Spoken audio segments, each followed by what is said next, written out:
नमस्कार, KP news 24/7 में आपका स्वागत है। मैं अश्विनी आपके साथ। आइए एक नजर डालते हैं आज की सुर्खियों पर। बाल अधिकार आयोग के सदस्य शशिधर गोसांबे ने छात्रावास में अव्यवस्था देखकर नाराजगी व्यक्त की। उप मुख्यमंत्री शिव कुमार ने कहा, जाति जनगणना के खिलाफ नहीं, लेकिन इसे वैज्ञानिक तरीके से कराया जाना चाहिए। कर्नाटक को 14 परियोजनाओं के माध्यम से 34,115 करोड़ का निवेश प्राप्त होगा। संसद में कूदने वाले दोनों शख्स कौन थे? नाम का हुआ खुलासा, जाने के शहर के रहने वाले हैं। लोकसभा में घुसे युवक को सांसदों ने मिलकर घेरा, फिर जमकर की पिटाई।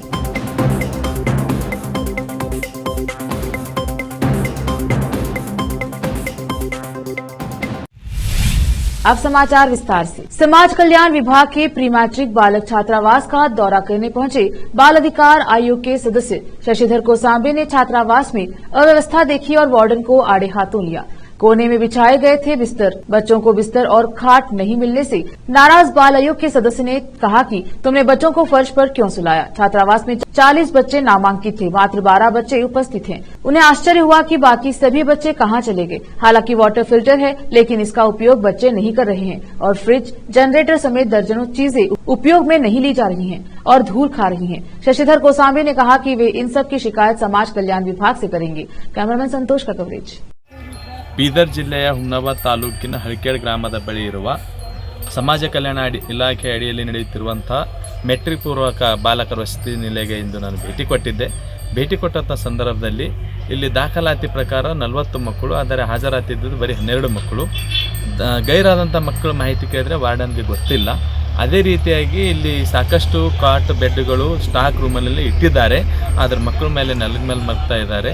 ಅದೇ ರೀತಿಯಾಗಿ ಸರ್ಕಾರದಿಂದ ಕೋಟ್ಯಾಂತರ ದುಡ್ಡು ಖರ್ಚು ಮಾಡಿ ವಾಟರ್ ಫಿಲ್ಟರ್, ಫ್ರಿಡ್ಜ್, ಜನರೇಟರ್ ಎಲ್ಲ ಸಾಮಗ್ರಿಗಳು ಸರಬರಾಜು ಮಾಡಿದ್ದಾರೆ. ಆದರೆ ಆ ಸೌಲಭ್ಯಗಳು ಮಕ್ಕಳು ಸಿಗದೇ ಇರೋದು ಅತ್ಯಂತ ದುರಂತ. ಹೀಗಾಗಿ ಇಲ್ಲಿರ್ತಕ್ಕಂಥ ಅವ್ಯವಸ್ಥೆ ಬಗ್ಗೆ ಈಗಾಗಲೇ ನಾನು ನೋಡಿದ್ದೇನೆ, ಪರಿಶೀಲನೆ ಮಾಡಿದ್ದೇನೆ. ಸಂಬಂಧಪಟ್ಟಂಥ ಹಿರಿಯ ಅಧಿಕಾರಿಗಳು ಪತ್ರ ವ್ಯವಹಾರ ಮಾಡುವ ಮೂಲಕ ಇಲ್ಲಿರ್ತಕ್ಕಂಥ ಅಧಿಕಾರಿಗಳ ಮೇಲೆ ಸೂಕ್ತ ಕ್ರಮಕ್ಕೆ ನಾನು ಶಿಫಾರಸು ಮಾಡ್ತೇನೆ. ಶಶಿಧರ್ गोसांबे, राज्य मಕ್ಕಳ ಹಕ್ಕುಗಳ ರಕ್ಷಣಾ ಆಯೋಗದ ಸದಸ್ಯ, ಬೆಂಗಳೂರು। वन पर्यावरण और जीव विज्ञान मंत्री ईश्वर खंडरे के अनुरोध पर लघु सिंचाई विज्ञान और प्रौद्योगिकी मंत्री NS बोसराजू की अध्यक्षता में आज बीदर जिले में लघु सिंचाई परियोजनाओं पर एक बैठक आयोजित की गई। बैठक में बीदर से संबंधित मुद्दों पर चर्चा की गई। बैठक में लघु सिंचाई एवं भूजल विकास विभाग के सचिव एवं वरिष्ठ अधिकारी भी उपस्थित रहे। विशेष संवाददाता की रिपोर्ट। उप मुख्यमंत्री डीके शिव कुमार ने स्पष्ट किया कि उन्होंने कभी भी जाति जनगणना पर विरोध नहीं जताया, बल्कि केवल जनगणना के लिए वैज्ञानिक और व्यवस्थित दृष्टिकोण की मांग कर रहे थे। सुवर्णसौधा के बाहर पत्रकारों से बात करते हुए उन्होंने कहा, कई विधायकों ने शिकायत की है कि जाति जनगणना वैज्ञानिक तरीके से नहीं की गई थी। ऐसी शिकायतें आई हैं कि जाति जनगणना के दौरान घर घर सर्वेक्षण नहीं किया गया था।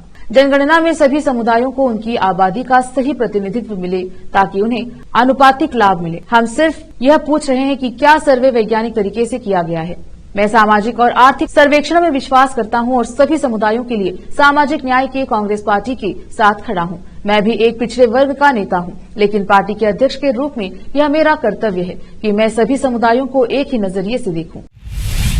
कर्नाटक के लिए अच्छी खबर यह है कि एक समिति ने राज्य में 34,115 करोड़ की परियोजना को मंजूरी दी, जिससे विकास को बढ़ावा मिला और 13,000 से अधिक नई नौकरियों का रास्ता खुला। सूत्रों के अनुसार राज्य उच्च स्तरीय निकासी समिति HLCC नामक समिति का नेतृत्व कर्नाटक के मुख्यमंत्री सिद्धरामैया करते हैं। समिति ने कुल 14 परियोजनाओं को शॉर्टलिस्ट किया था, जिनमें से 10 नई परियोजनाएं हैं, जिनमें 19,452.40 करोड़ रुपए का निवेश होगा, जबकि शेष 4 पहले से मौजूद निवेश का हिस्सा हैं, जिनकी कीमत 14,662.59 करोड़ रुपए है।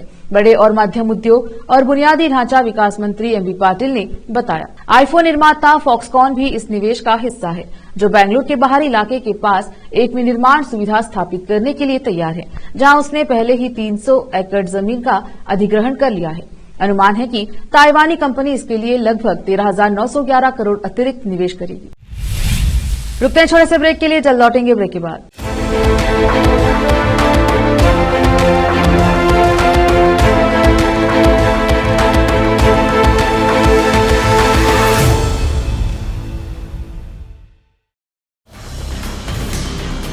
हिंदुस्तान के हर कोने में हम हैं मौजूद। 24 घंटे हालात पर गहरी नजर, खबरों से जुड़े चुपते सवालात, और आपको दिखाता है धार्मिक, सामाजिक, राजनीतिक, लोकल और इंटरनेशनल न्यूज की सबसे बेहतर कवरेज, जो आपको रखती है हर पल बाखबर। देश और दुनिया भर की खबर के लिए देखते रहें केपी न्यूज 24/7। ब्रेक के बाद स्वागत है आपका, देखते हैं समाचार। संसद का शीतकालीन सत्र चल रहा है। इस दौरान सुरक्षा घेरा को तोड़कर लोकसभा के अंदर 2 अज्ञात लोगों के घुसने से संसद में हड़कंप मच गया। दोनों अनजान युवकों को देख संसद के सुरक्षाकर्मी तुरंत एक्शन में आ गए और दोनों को पकड़ लिया। दोनों के नाम का खुलासा भी हो गया है। लोकसभा के अंदर घुसने वाले एक आरोपी का नाम मनोरंजन और दूसरे का सागर शर्मा है। मनोरंजन मैसूर का रहने वाला है और मनोरंजन के पिता ने बताया, मेरा बेटा सीधा और ईमानदार है, स्वामी विवेकानंद के सिद्धांतों का अनुसरण करता है, समाज सेवा के लिए हमेशा तत्पर रहता है, समाज के लिए कुछ बढ़िया करना चाहता है, हमेशा स्वामी विवेकानंद की किताब पढ़ता है। इन किताबों को पढ़कर उसने ऐसा किया, मुझे इसकी उम्मीद नहीं थी। उन्होंने कहा, वहाँ क्या हुआ मुझे पता नहीं, मनोरंजन ही मेरा बेटा है। हम लोग किसान परिवार से आते हैं और प्रताप सिम्हा के संसदीय क्षेत्र में ही रहते हैं। मेरा बेटा अच्छा लड़का है, उसको हमने बढ़िया तरीके से पढ़ाया है। अब वो क्या करता है उसकी मुझे जानकारी नहीं है। आज जो हुआ वो खंडनीय है। मेरे बेटे ने किया हो या किसी ने भी किया हो, ऐसा नहीं होना चाहिए था। वहीं संसद के बाहर से अमोल और नीलम को गिरफ्तार किया गया है, जिन्हें सांसद मार्ग थाने लाया गया। धारा 144 के उल्लंघन के तहत गिरफ्तारी की गई। अभी जांच के दौरान कुछ और धाराएं जोड़ी जा सकती हैं। अमोल और नीलम को लेकर दिल्ली पुलिस ने हरियाणा और महाराष्ट्र पुलिस से संपर्क किया है। दोनों की ट्रैवल हिस्ट्री की जानकारी मांगी गई है। दोनों राज्यों की पुलिस ने दोनों के पारिवारिक स्टेटस और क्रिमिनल बैकग्राउंड की रिपोर्ट मांगी गई। नीलम और अमोल के सामान को सील कर फोरेंसिक जांच के लिए भेजा गया है। संसद भवन में दिल्ली पुलिस कमिश्नर मामले की जांच के लिए पहुंचे हैं। जानकारी सामने आई है कि जिस सांसद के रेफरेंस पर आरोपी की संसद में एंट्री हुई वो प्रताप सिम्हा है। वह बीजेपी के नेता हैं। पास पर नीचे सांसद का नाम लिखा है। प्रताप सिम्हा कर्नाटक के मैसूर से सांसद हैं। वह दूसरी बार संसद पहुंचे हैं। आरोपी का नाम सागर है। आज संसद हमले की बरसी है और आज ही के दिन नई संसद के भीतर लोकसभा में जो हुआ वो सुरक्षा में चूक नहीं बल्कि बड़ी सेंध है। सदन की चलती कार्यवाही के दौरान विजिटर गैलरी से 2 लोगों का कूदना और भी सनसनी फैलाने के लिए कलर स्मोक छोड़ना हर किसी को सन्न कर गया। इससे पहले सदन के भीतर कभी ऐसी तस्वीरें नहीं देखी गई। यही वजह है कि इस घटना ने हर किसी को परेशान कर दिया है। सवाल यह है कि आखिर चंद लोगों की प्लानिंग ने कैसे अभेद सुरक्षा को भेद दिया। जो 4 आरोपी हिरासत में लिए गए, उनका असली मकसद क्या था?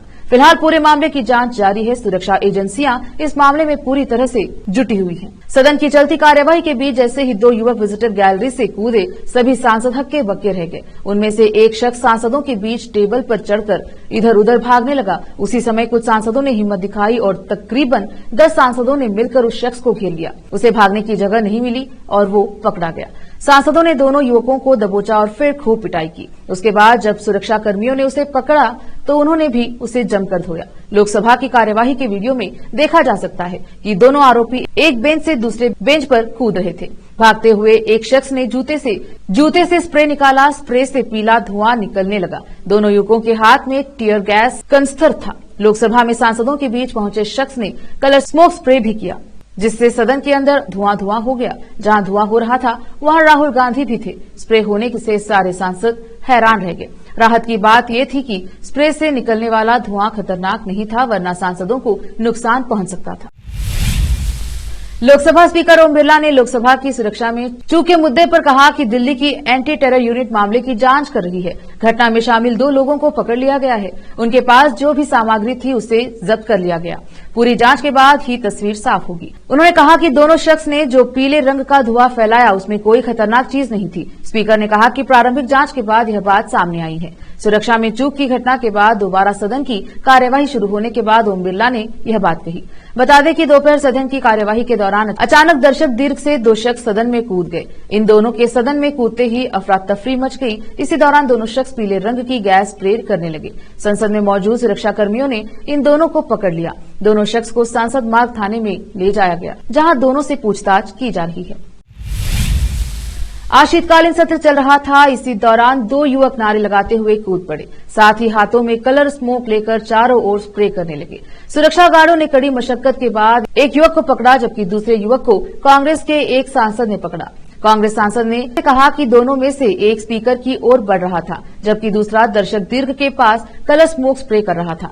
कांग्रेस सांसद गुरजीत सिंह औजला ने घटना के बारे में बात करते हुए कहा कि जब वे कूदे, मैं भी वहां आगे बैठा हुआ था। शून्यकाल का अंतिम चरण था। ऊपर से थोड़ा हल्ला हुआ तो हमने ध्यान दिया। पहले एक शख्स कूदा और फिर दूसरा कूदा। जो पहले कूदा वो स्पीकर की तरफ बढ़ रहा था और हल्ला कर रहा था, और फिर उसने जूता उतारना शुरू कर दिया। जूते में कोई चीज नहीं थी जिसे उसने निकाला और फिर पकड़ा गया। फिर हमने सोचा कि दूसरे को पकड़ते हैं, तो हम वहां गए। उसके हाथों में स्प्रे था। वक्त एक और छोटे से ब्रेक का, जल्द लौटेंगे ब्रेक के बाद।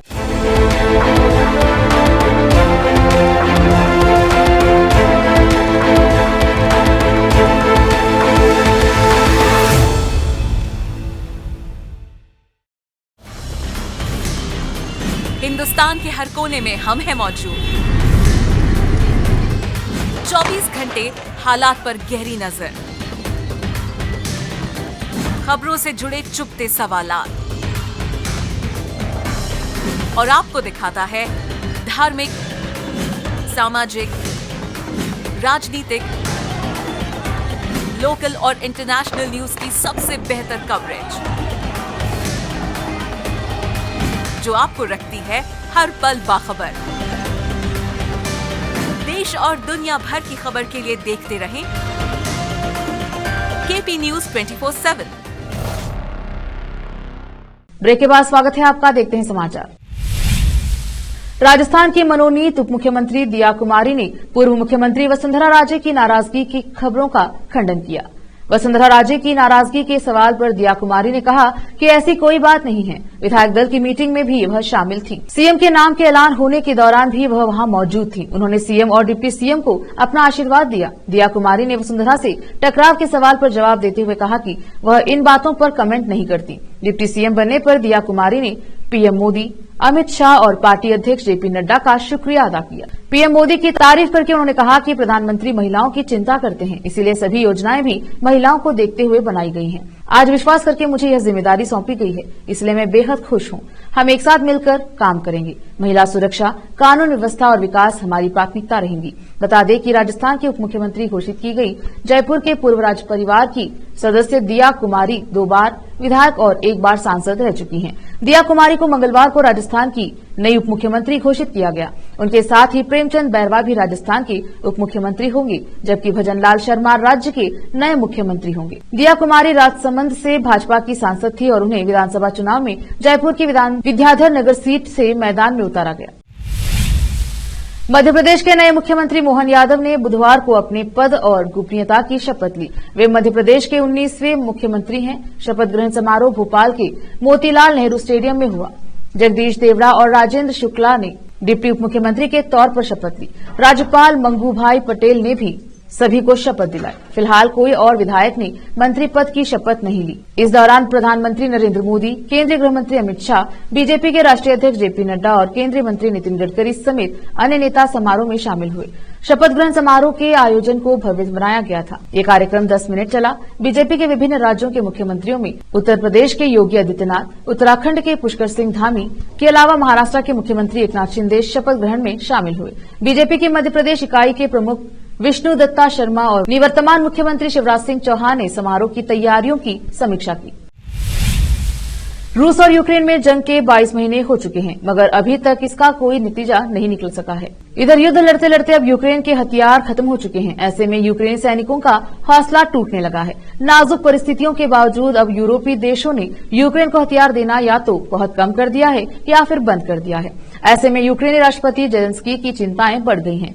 रूस से जंग में टिके रहने के लिए अब यूक्रेन को फिर भारी संख्या में हथियार और गोला बारूद की जरूरत है। ऐसे में जेलेंस्की की एक बार फिर अमेरिका के द्वार पहुंच गए हैं। एक रिपोर्ट के अनुसार यूरोपीय देशों द्वारा मदद करने में असमर्थता की एक वजह उनके खुद के हथियार भंडारे में कमी है। जेलेंस्की ने रूस के आक्रमण से खुद की रक्षा करने और उससे मुकाबला करने के लिए अमेरिकी कांग्रेस से अधिक सहायता को मंजूरी देने की अपील की और कहा कि उनका देश अपनी आजादी और आग के लिए लड़ रहा है।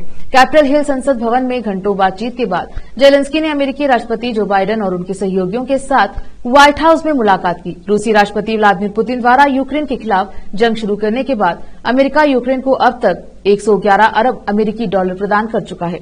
जेलेंस्की अमेरिका की 2 दिवसीय यात्रा पर थे। हालांकि यह स्पष्ट नहीं हुआ कि वह सहायता पर राजनीतिक गतिविरोध को दूर करने में सक्षम रहे या नहीं। पाकिस्तान के खैबर पख्तूनख्वा प्रांत में बड़ा आतंकी हमला हुआ। इस हमले में करीब 25 सैनिकों की जान चली गई। हाल ही में हुए इस हमले के बाद पाकिस्तान बुरी तरह से बौखला गया है। तिलमिलाए पाकिस्तान ने अफगानिस्तान के राजदूत को तलब किया और खूब खरी खोटी सुनाई। पाकिस्तान ने अफगानिस्तान को बड़ी चेतावनी दी है। आतंकियों का हमला खैबर पख्तूनख्वा सूबे के डेरा इस्माइल खान में हुआ था। इस हमले की जिम्मेदारी एक टीजेपी ने ली। जानकारी के अनुसार पाकिस्तानी सेना के propaganda wing inter services public relations IPSR ने हाल ही में हुए हमले में 25 सैनिकों की मौत की पुष्टि की। आईएसपीआर का दावा है कि इन हमलों में 27 आतंकवादियों को भी मार गिराया गया है। इन हमलों की जिम्मेदारी तहरीक-ए-जिहाद पाकिस्तान टीजीपी ने ली। एक दिन में इतने बड़े पैमाने पर सैनिकों की मौत से पाकिस्तान बौखला गया है। उसने अफगानिस्तानी दूतावास के इंचार्ज को बुलाकर आतंकवादी हमलों पर तीखा विरोध किया। फिर से एक नजर आज के मुख्य समाचारों पर। बाल अधिकार आयोग के सदस्य शशिधर गोसांबे ने छात्रावास में अव्यवस्था देखकर नाराजगी व्यक्त की। उप मुख्यमंत्री शिव कुमार ने कहा, जाति जनगणना के खिलाफ नहीं, लेकिन इसे वैज्ञानिक तरीके से कराया जाना चाहिए। कर्नाटक को 14 परियोजनाओं के माध्यम से 34,115 करोड़ का निवेश प्राप्त होगा। संसद में कूदने वाले दोनों शख्स कौन थे? नाम का हुआ खुलासा, जाने के शहर के रहने वाले हैं। लोकसभा में घुसे युवक को सांसदों ने मिलकर घेरा, फिर जमकर की पिटाई।